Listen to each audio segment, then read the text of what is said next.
Hey everybody. I apologize for interrupting these quality conversations. We're really grateful that you're all here. Thank you for coming to honor Dad. You know, we're going to have an opportunity for all of you to share as much as you'd like to share. If you'd like to share on the microphone, please feel free. If you'd like to share, writing a note, putting it on the memory board, please feel free. If you don't know me, my name is Mike Hoernlein. I'm Larry Hoernlein's oldest son. I'm the smart one.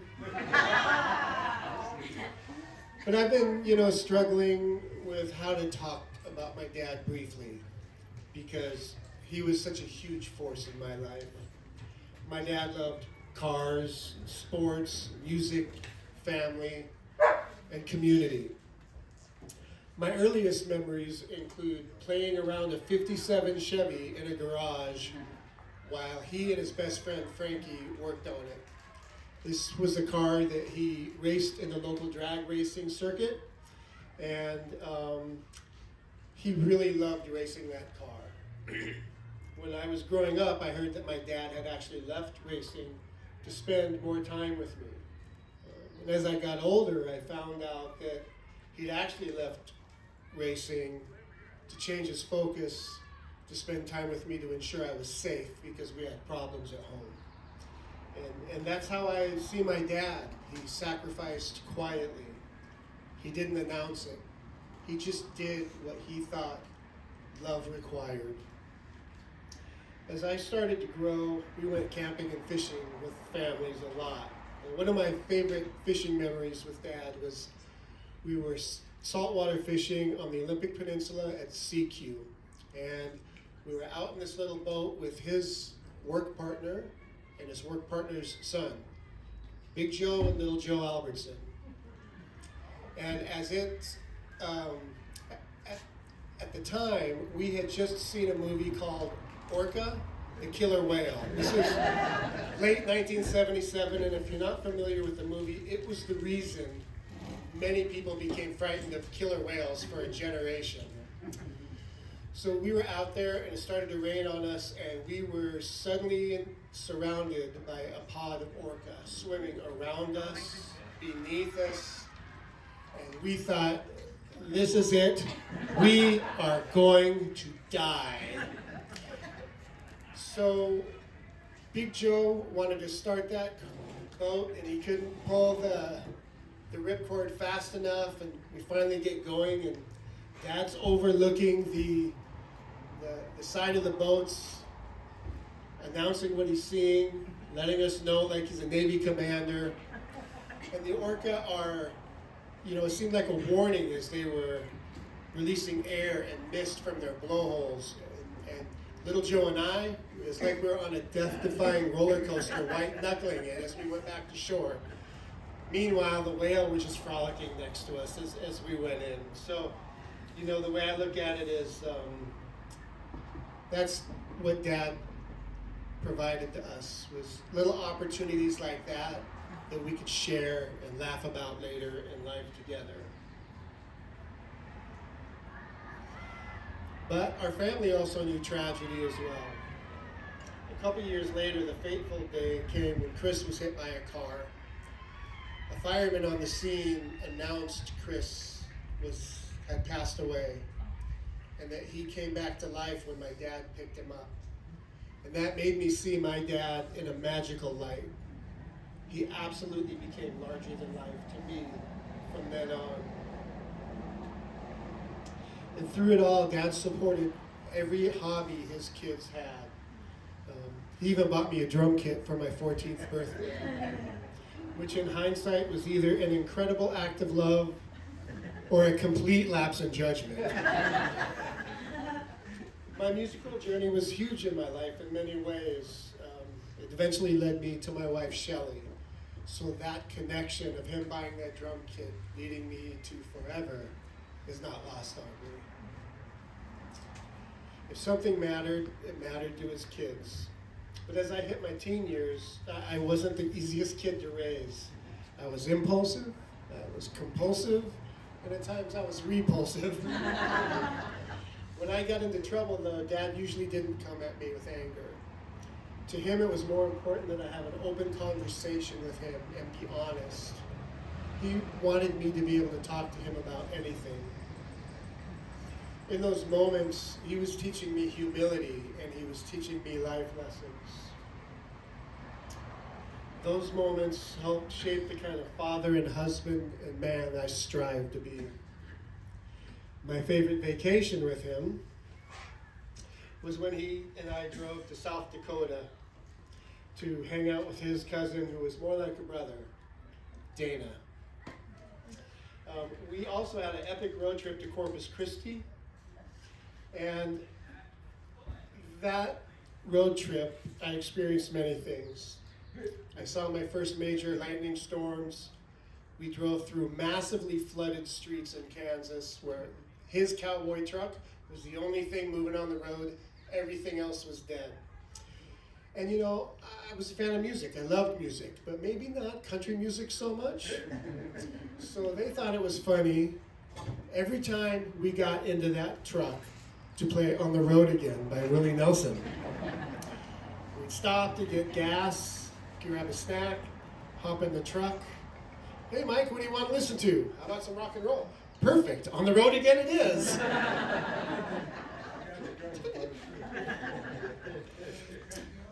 Larry was my dad and my coach, and he was my hero. I saw how active he was in his community. When I was young, he called bingo events. He read scripture at church. He hosted huge holiday parties. And he coached kids' sports teams when I was young. And the 4th of July parties at our house were pretty historic from what I remember. Eventually, he built his own communities, organizing men's teams, basketball leagues, golf tournaments that fed his competitive spirit and gathered his people together. Dad did not love people conditionally. Once you were family to him, you stayed family. When Barb split from her husband Bill, he was still my dad's brother for life. When my mom and dad divorced, the Gray family was still his family, and I'm grateful for that perspective, because the Gray family had such a massive impact on the quality of our life. Such a meaningful part of our family. And Dad maintained that relationship, and that was so meaningful. And my dad loved my wife and family so much. When Shelley began her hairdresser journey, he bought her a hair station at home so she could have a side hustle. All he wanted was free haircuts for life. And he didn't have to drive from Normandy Park to Hoernlein for a quick trim. What he really wanted was to bond with Shelley and with the grandkids. And that was really special to me. Then Dad met the love of his life when he met Mama Colleen. Real, true, unconditional love.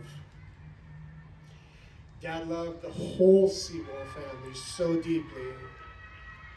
They shared such meaningful relationships. This would be the best karma that my dad would get in his life. I'm thankful that the Seymours also became family. We're very lucky for that. But eventually Father Time catches us all. The last big laugh I had with Dad was when I walked into the room of his care facility and I tore off my mask and I announced, "Ta-da!" He said, "Wow, Mike, how did you do that?" I said, "I'm magic." He says, "You sure are." And we laughed and we laughed and we laughed. And you know, that was the first time Dad had said my name in over a year. I thought he had lost that to dementia. So that was a really special moment to me.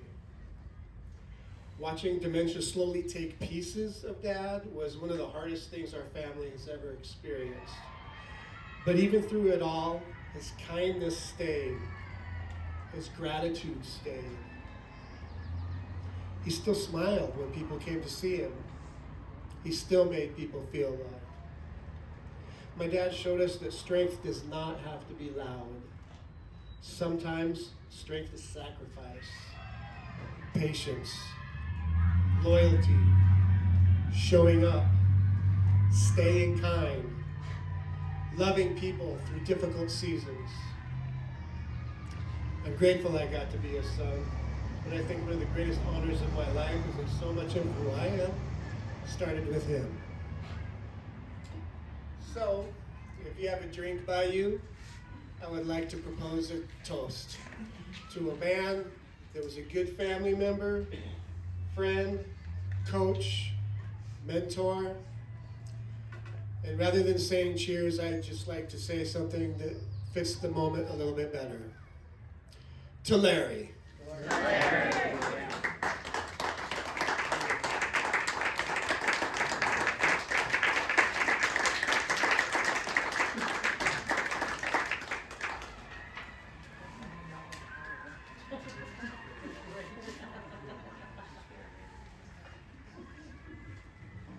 That was awesome, Mike. Thank you.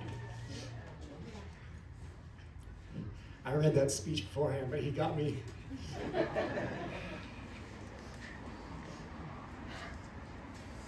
right. Since he's a smart one, I guess I'm the tall, good-looking one. Before Spider-Man, Superman, Chuck Norris, or even Bruce Lee, there was my father, my first hero.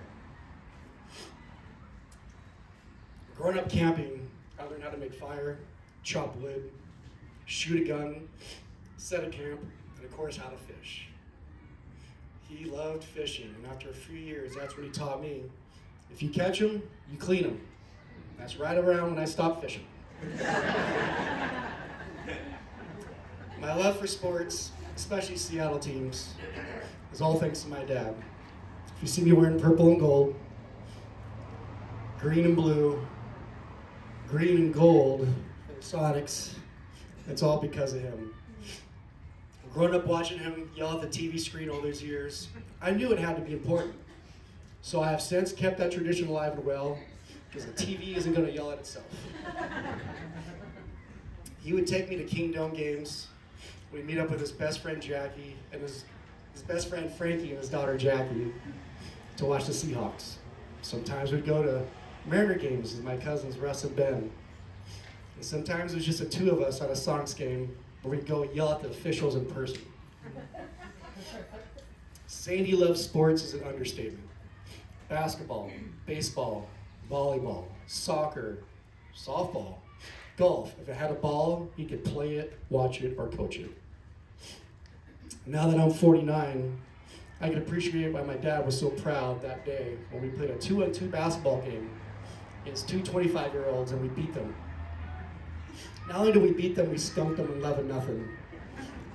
I was 16, he was 51. I couldn't imagine talking to, let alone having a teammate that's 16 at my age now. So he was very patient and very loving, and one hell of a rebounder. He also loved to play horseshoes, cribbage, go bowling, anything competitive. One time, camping at 1,000 Trails during a pickup game of softball, he tried to tag me out for overrunning first base. That's where I got my competitive edge from. Too bad it came with a bad back. Speaking of 1,000 Trails campground, those are some of my fondest memories growing up. Dad and I would meet up with Uncle Bill and my cousin Brian in Leavenworth, rent a camping trailer at the campground.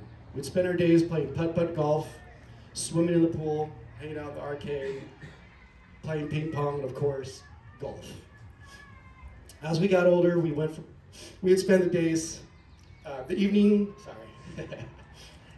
after dinner were always dedicated to playing poker for peanuts or playing cribbage for hours, while taking turns picking different cassettes to pop into the boombox. As we got older, we went from Weird Al Yankovic to Dr. Dirty in Pixieland. Boy, did we laugh. Those trips with the four of us were so much fun, and I'll never forget those times. He also happened to be one of the best damn short order cooks. Man, how I loved having breakfast for dinner. Every breakfast I've had to this day is still compared to the hash browns, and as my friends can all attest, all the hash browns suck in comparison to my dad's. I'm sure they're tired of hearing it, but now they know why. He would start having me cooking occasionally by the time I was a teenager. Sure, it's easy stuff, but he wanted to help me become even more dependent. And look, Dad, it worked. Still single. He taught me everything from making bad jokes to using your elbows and knees in basketball in the paint, and how fun it is to quote Bob Euchre, Monty Python, Mel Brooks, and same with music. I used to ask for things in the store as a child, and he'd always tell me, you can't always get what you want. So I learned the lyrics, being a smart ass kid that I was. I'd answer back when he'd say that and said, but if you try sometimes, you just might find you get what you need. And boy, did I try. Luckily, I got about everything a kid could ever want.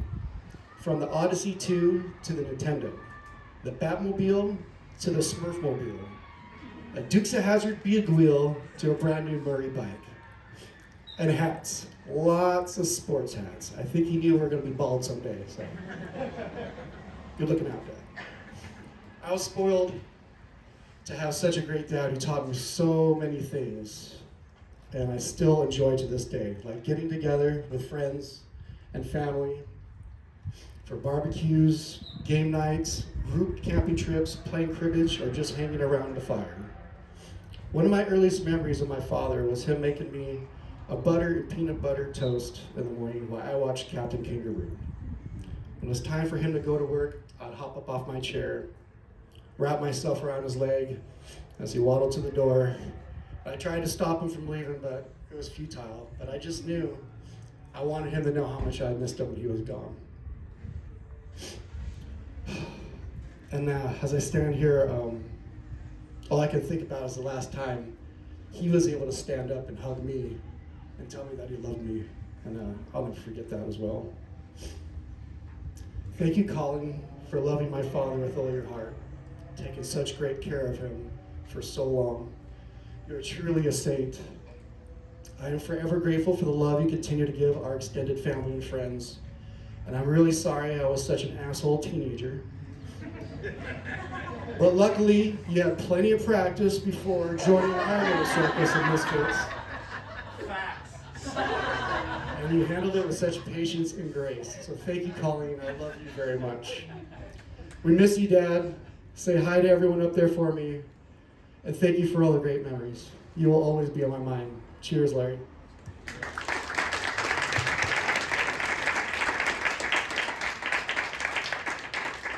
Anyone else want to speak? Mic is open.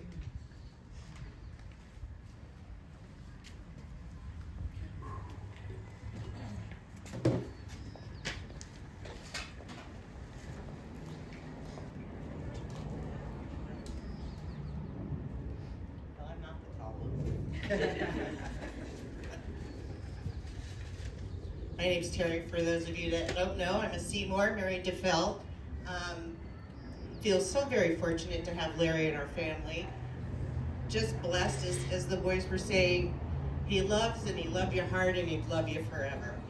I'm not going to share too many of my stories because I don't want to break down.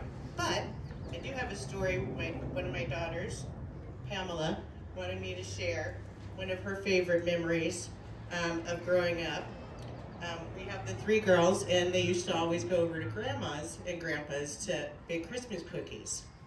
And Pam says that when they'd go over to bake cookies, it was always her job to unwrap the Hershey's Kisses for the peanut butter blossom cookies. And Grandpa would always sit next to her, and he would watch her unwrapping them, and he would keep sneaking the candies from the bowl. And that was one of her favorite memories. And also, they had a couch back in the day, the black recliner couch. And she remembers that Ashley and her used to always sit on Grandpa's legs on that part of the recliner. And we ended up getting that furniture set from them later. And that leg had a droopy little recliner because the girls always sat on that at Larry's feet. And he just didn't care. He was happy, always happy to have family around. There's other ones she had, but she couldn't be here to share them all, but those were her favorite memories of Grandpa. And I just remember how much the joy he got out of having everybody together, having everybody gathered at the house. He didn't need much. He just wanted his family and friends around. And I think we were all lucky to always be there and share that with him. And he'll always be in our hearts forever. We love you, Larry.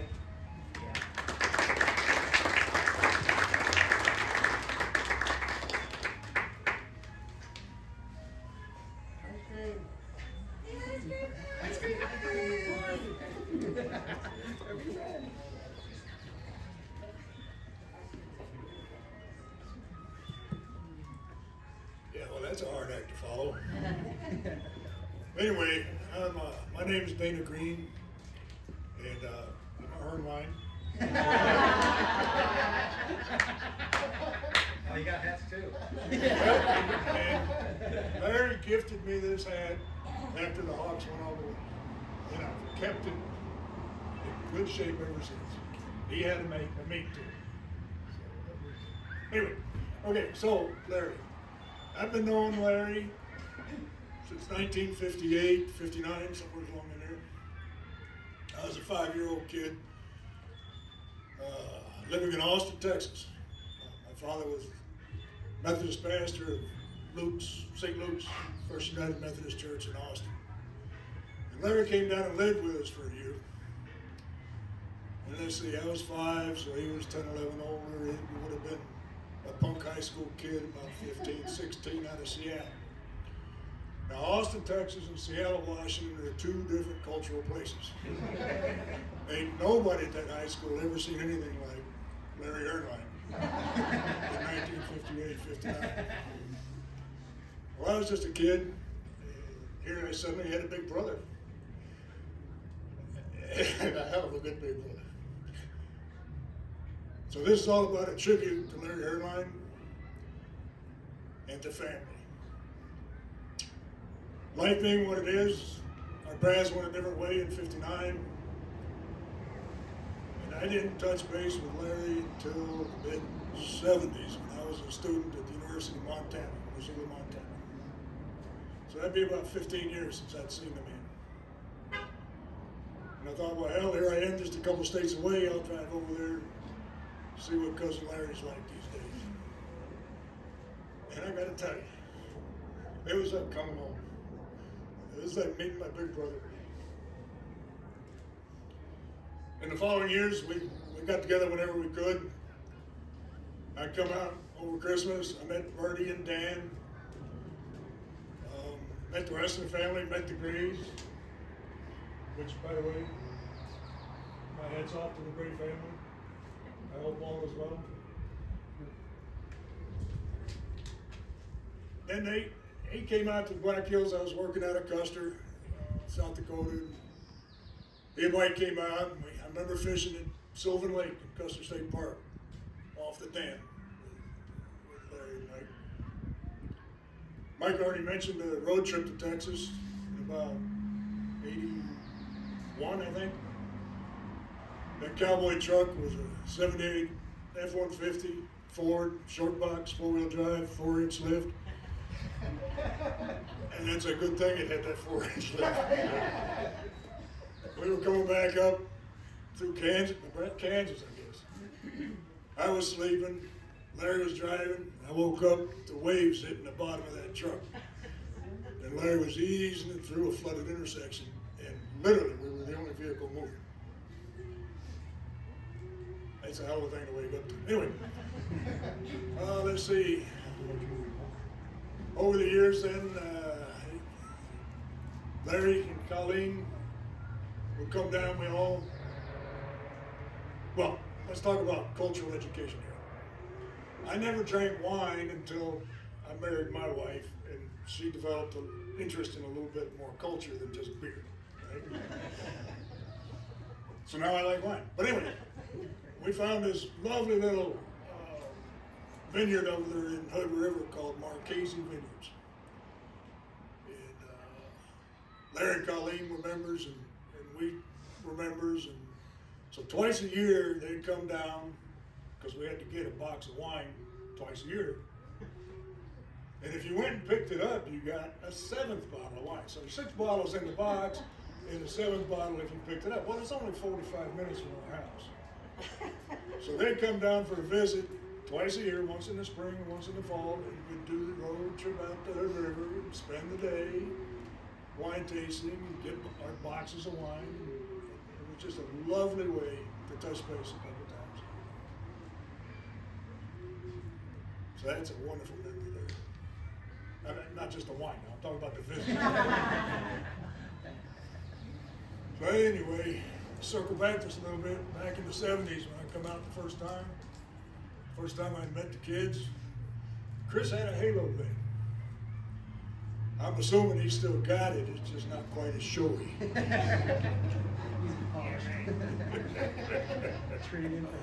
And Angela and Mike, of course.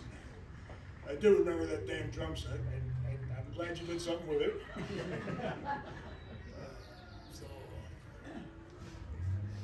Anyway, I just wanted to get up here and say, we're family, Seymours, Hoernleins, Graves, and everybody else that's gathered here in fellowship and love of Larry Hoernlein. That's all.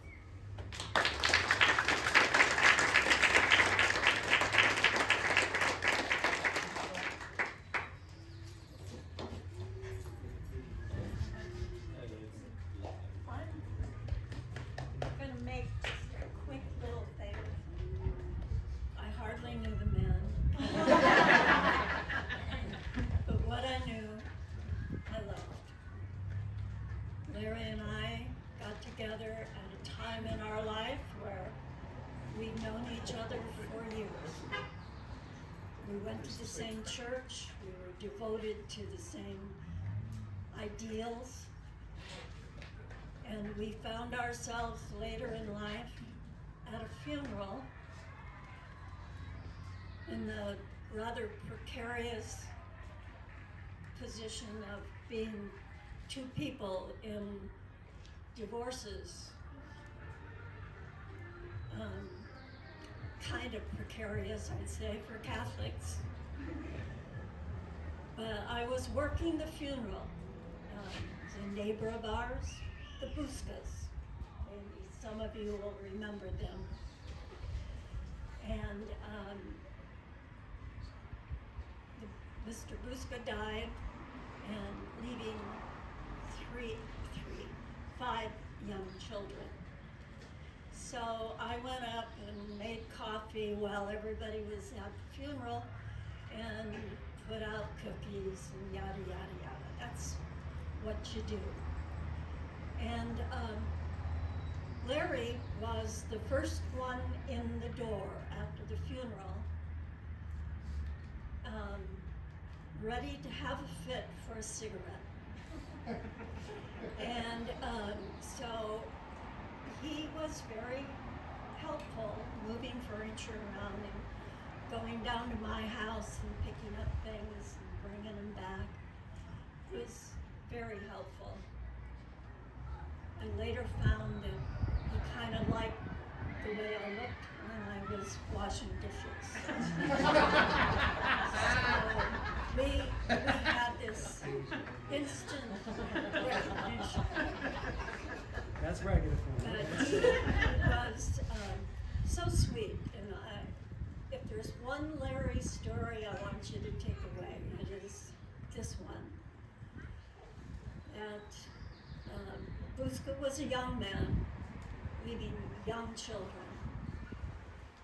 And I was around pouring coffee and, snapping tops for beer.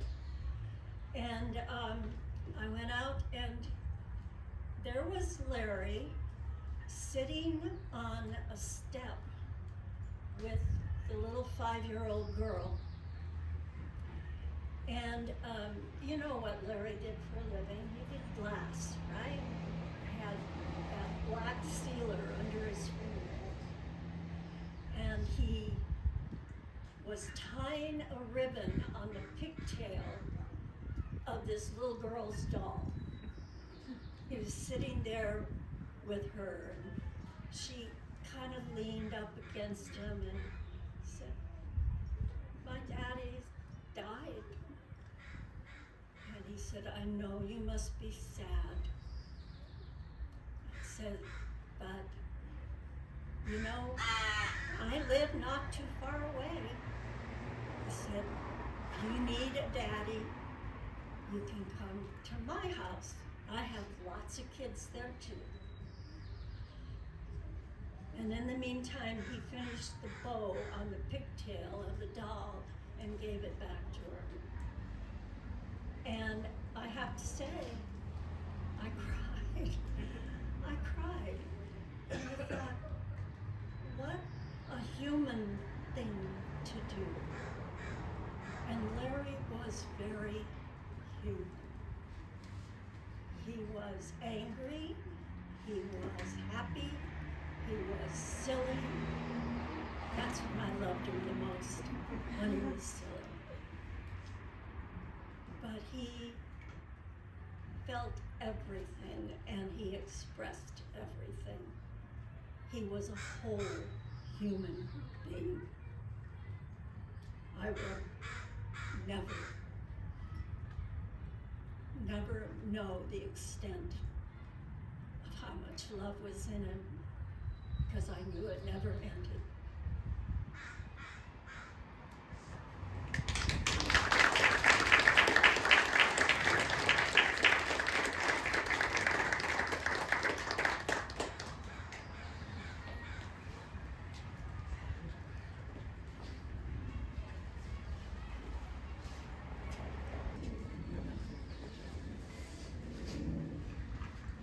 Now that one is a hard one to follow. Hi everyone, for those who don't know, my name is Anna, and I am Larry and Colleen's grandchild. Seymour, I'm Seymour. So, a few things. First off, my Papa Larry, he was the only grandpa I had from 9 years old on. So, him and my Nana, they went to all of my recitals, all of my youth performances, and all the bands I was in. And I appreciate how much support that they both gave me. And his support and his just being there meant everything to me. And he'll be very missed. And I do have one fun story, really short story. I've had a few different boyfriends, and they've come to different holidays. And I remember that a few years back, I brought one of my ex-boyfriends to a Thanksgiving or a holiday of some sort, and later, man, your grandpa, man, he sure doesn't have a lot of words, but he offered me so much beer. And then actually a few years later, different boyfriend, and same situation, where he was like, yeah, your grandpa seems really, really kind, and he just offered me, every time I pass by him, he said, did you get beer? Do you want one? Every single time, he's like, I already had like 4. So, I just wanted to share that fun little story, but I will miss him very much, so cheers.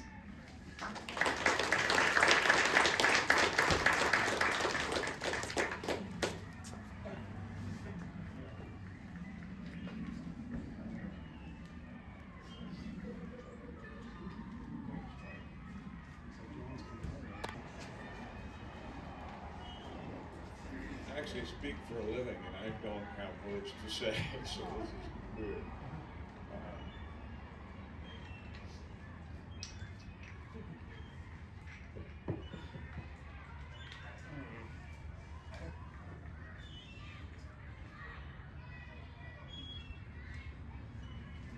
I'll return.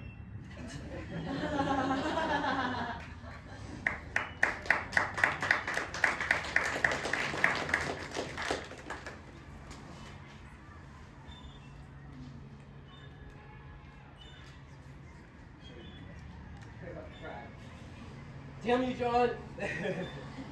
Got me tearing up. Hi, I'm Russell Gray. I'm the oldest Gray nephew. It's hard for me to come up with like a story just about Larry, because he was like at the forefront of all my childhood memories. From that great drum set. Come on, that wasn't just a trap set he had. That you could spin around in the chair and it had a drum everywhere. With a big ass gong in the back. It wasn't just a little drum set. But from all the Halloween parties, the 4th of July parties, when he quit having parties at his house, he would come to my mom's sister's house for 4th of July. The Bellingham parties were just notorious. Seeing Larry getting drunk around the campfire, singing Hey Tambourine Man at the top of his lungs, laughing at our skits, playing foosball with us on that dirty road in the campground, going out on the beaches, grabbing, all of it. Not to mention Torchlight, like his glass business. We had VIP seating every year for Torchlight Parade. And you talk about how much he cared about his family and how much he was there for his kids. And him being there for his kids really brought us all together. When my dad started working during the days, he reached out to Larry to see if like me and my brother could go over to their house every day during the summertime. And we were over there hanging out with Chris every day as preteens, late 80s, crazy times. And me being the oldest in the family really made Chris and I have a great relationship where I see him as an older brother. It's not just my cousin, he's like my closest cousin, always has been. And you know, I have fond memories of those times, all the crazy things we did. Larry coming home and yelling and screaming at us because there's baseball cards embedded into the door from us having card fights. We got a baseball card to stick in a wooden door. Yeah, crazy times. But like I said, he was just like the core root of all my childhood memories, and for that I'm thankful and couldn't ask for more. So, thank you. John Drupp.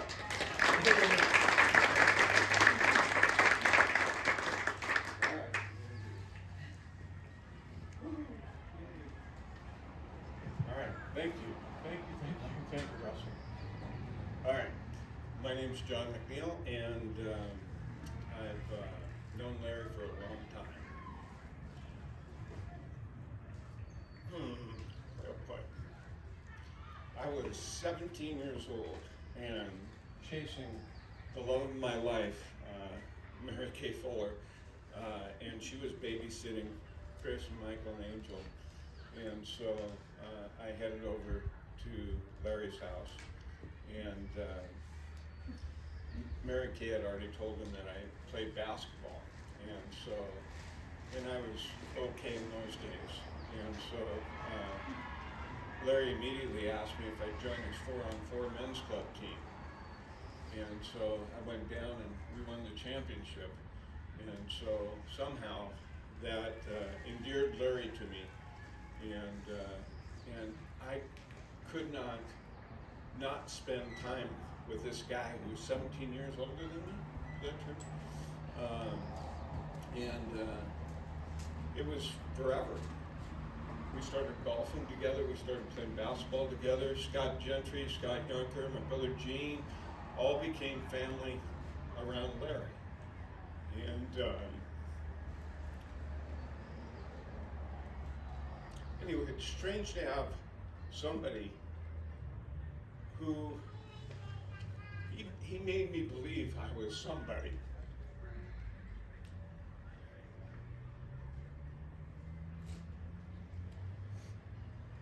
He was a fan of mine. and made me believe I was worthy of having a family. That kind of sounds weird, but he's just a great guy. Anyway, Chris was talking about the last time Larry, I live in Bend, Oregon now. And so, and even before that, I was going through a lot of stuff with kids of my own. And so I hadn't seen Larry very much. I knew I had to get up and see him. And so talked to Colleen and came up to the house, and Larry was, Colleen said, let me check on Larry, John. And so, and Larry was in, I don't know if he was in a hospital bed in that room. Yeah. Anyway, how long ago was that, Chris? 2 years ago? Two and a half years ago, maybe? Anyway, so I came up, Colleen said, let me go check on him and see if he's ready to see him. And she came out and he said, well, Larry wants to get up and see you. He's coming out. And so he came out, and it was like old home week. He seemed in perfect health. And so I started doing what I do, which is kind of joke around and tell stories. And he was laughing. He was lucid. My Facebook page is now Larry and I, a picture of us from that day. He stood up, we took a picture together. And I remember Mike and Chris both kind of in a strange state of awe about the fact that Larry was so alert. And and then as Chris was leaving, Larry said, get over here. And that's when he hugged Chris. And it was like, I felt bad leaving because I didn't want him to ever to sit back down. Anyway, great man, Larry Hoernlein. Great friend, great family man. And I have a lot of pictures of in costume at the Grays for Halloween parties. So anyway, and it's nice to meet Dana finally. Larry talked about Dana incessantly, and what was strange is every time he'd show me a picture of Dana, I'd go, that's a picture of you. and I couldn't believe they were cousins because they looked like identical twins. Just strange, but anyway, thanks for listening to me. Thank you, Larry.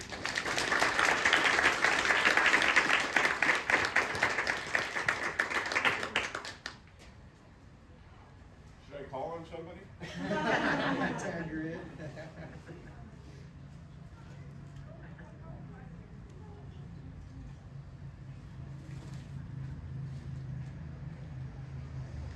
Hello.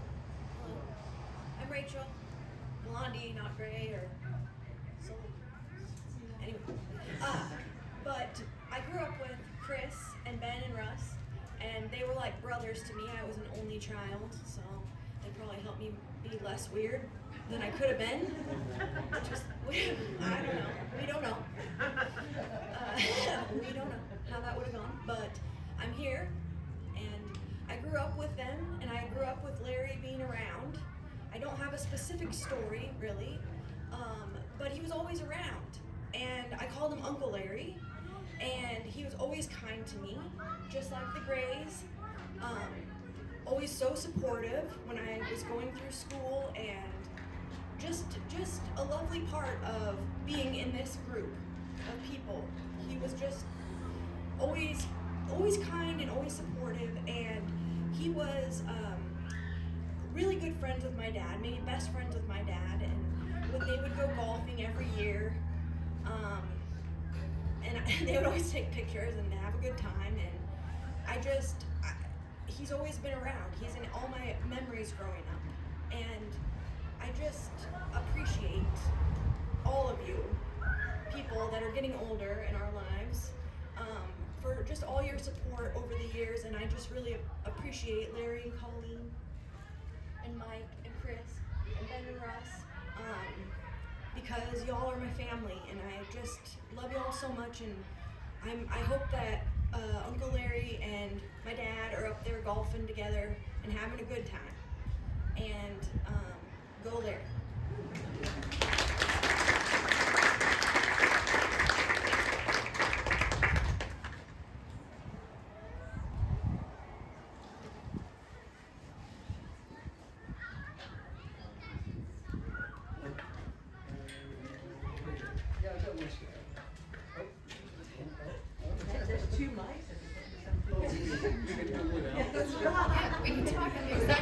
You can battle rap it. Battle rap, battle rap, battle rap. I love them more because. I'm George. I am Dana's daughter, wherever he went. And over there. I graduated from college in 2011, and I don't even remember how it happened, but Mary and Colleen took me in. Ooh, shit, okay. I lived with him for a year, and I learned so much about how to be in relationship, how to move around each other. I think the only time I saw them mad at each other was when they were prepping to go to New Zealand, and Colleen doesn't like to fly, and it was very apparent she was very nervous, and that was the only time they bickered in front of me, you know? I grew up with stories of, my dad's a twin, but they don't look alike, and Larry and my dad look more like twins than my dad's own twin.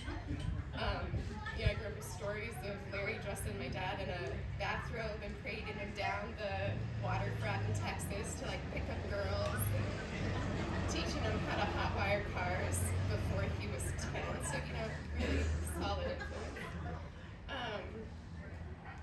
I remember him, I was trying to be edgy and had started wearing a dark red nail polish, and he looked at me and was like, "What is this? Why don't you just wear black?" And thanks, Larry, I've never gone back. I think that year meant a lot to me. They fed me. Larry made the best popcorn. The best popcorn. And then when I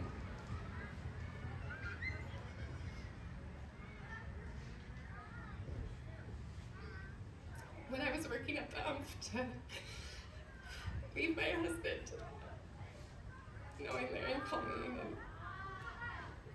and choosing better for yourself. Great role models. Changed my life. So, thanks, Larry.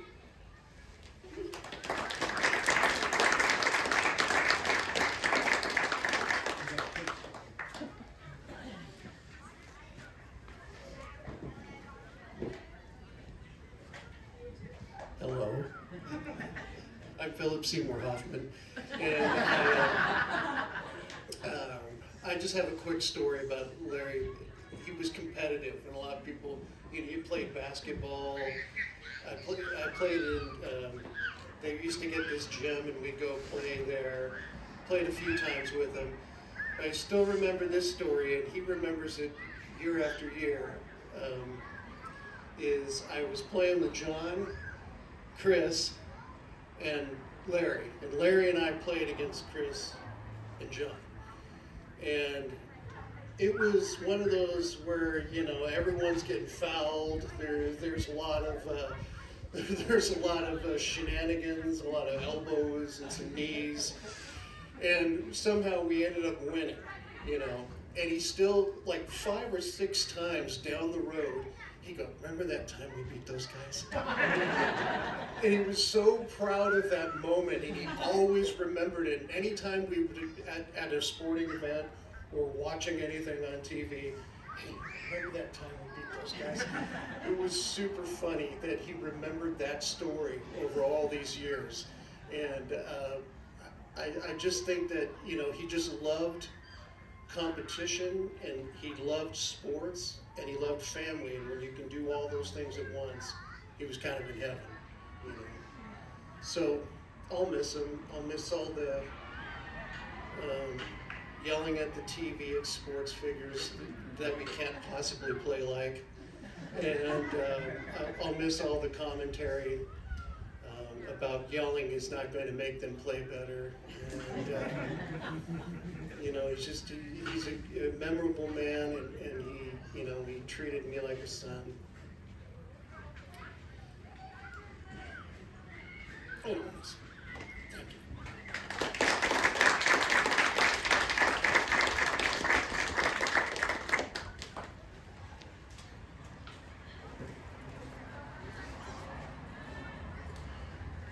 Oh, this might be rough.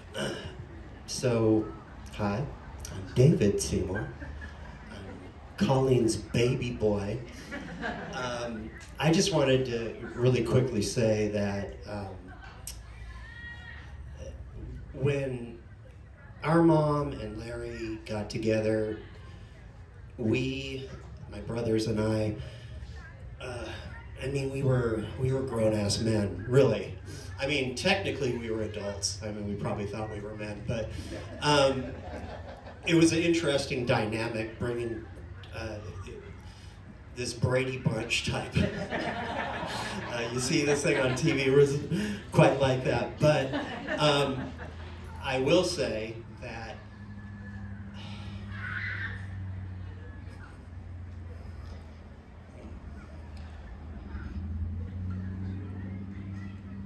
Larry, you couldn't differentiate whether we were his sons or, his own children. And he always made us feel a part of the family.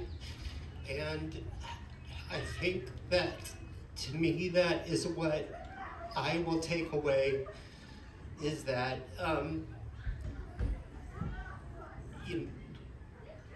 if you treat everybody like family, that is, I think, how I try to model my own self. I haven't had the same situations in life presented to me, but I always look back on how lovely and gracious he was when we came into their lives, and I just shout out to the Hoernleins, love you guys, and I just wanted to say that I really appreciate it. I'm gonna miss Larry. To echo what my brother was saying, you could, watching sports with Larry, it was like a mirror of how my brothers and I watch sports. I mean, it's loud, and I was lucky enough to have a lot of time with Larry over the years. I golfed a lot with Larry, and it was just always relaxing, fun, and he just made me feel like his own. So, thank you.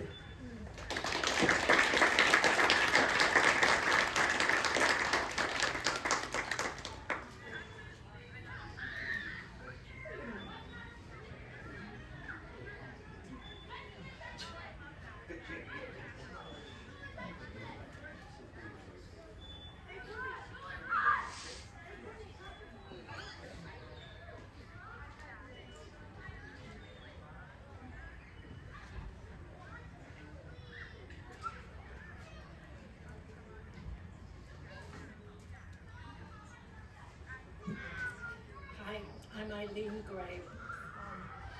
And Larry's first wife was married to my husband, John. And we had a lot of good times together, kids worked together and stuff. And then Larry and Lynn got divorced. So technically you would think he would leave the family, but no, he never did. He was always my brother-in-law because he was just such a great man.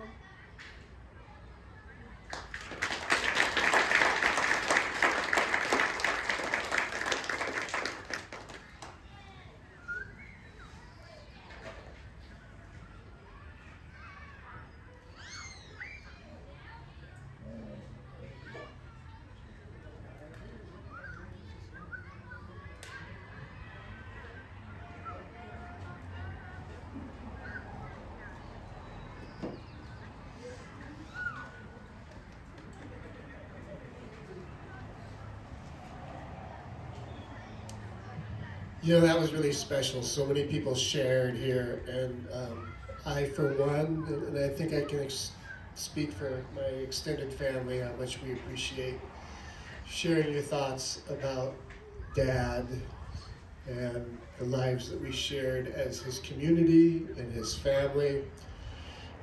Thank you all for speaking. It certainly leave the mic open in case anybody wants to speak, but Colleen would really like to make sure that you leave with some food. There's lots of it. There are containers. Please scoop up some food when you're ready and help yourself. And thanks you all again so much for being here to celebrate Dad and participating. And it was so nice to catch up with so many of you. We're really grateful for the day. Thanks so much.